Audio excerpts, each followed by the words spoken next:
केंद्रीय संस्कृति एवं पर्यटन मंत्री प्रहलाद पटेल के प्रयासों से दमोह में मध्य क्षेत्र का सांस्कृतिक स्रोत एवं प्रशिक्षण केंद्र स्थापित किया गया है।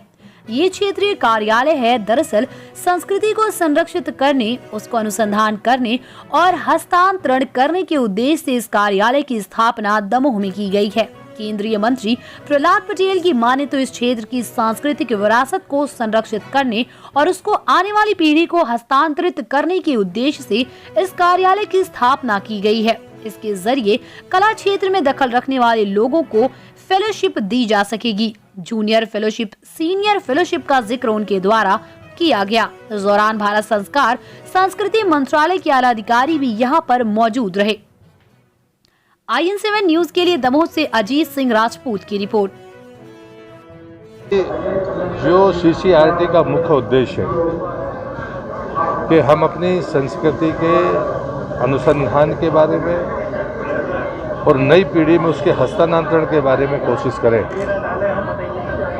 जब मैं दमोह का सांसद बना था तो पिछले 5 वर्षों में जब मैं सांसद था तो यहाँ की कला, यहाँ की संस्कृति, यहाँ का पुरातत्व, यहाँ का संगीत, यहाँ की शिक्षा और यहाँ का लेखन, ये 6 चीज़ें ऐसी हैं जो टिप्स पर है। एक संयोग देखिए कि आज ही मधुकर राव जी छपरे की 150वीं जयंती है, जो हिंदी पत्रकारिता के पितामह माने जाते हैं। बकायन की मृदंगम शैली नाना साहब पानसे के नाम पर है और देश की सबसे लंबी चलने वाली गुरु पूर्णिमा की दूसरी नंबर की परंपरा है।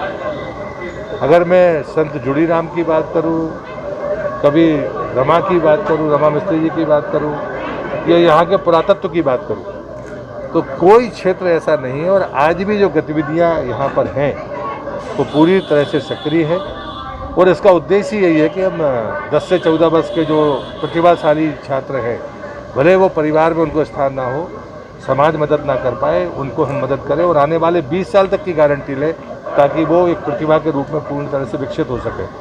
फिर अगर कोई नौजवान है तो उसको स्कॉलरशिप देते हैं 3 साल तक। फिर जूनियर और सीनियर ऐसी फेलोशिप ऐसी है जो साहित्यकार कहीं जा नहीं पाता, जो डिग्री नहीं कर पाता, लेकिन वो लिखने में और अपने विषयों को ऊपर उठाने में अगर बहुत महत्वपूर्ण योगदान दे रहा है, जब तक उसका शरीर चलता है, तो मुझे लगता है उनको भी ये अवसर है। और ये सच है कि दमोह उस बात के लिए योग्य भूमि है और इस नाते ये अवसर दमोह को मिला है। शायद दमोह की इस भूमि का प्रताप है, उसे नमन करता हूँ, इतना ही मैं कहूँगा।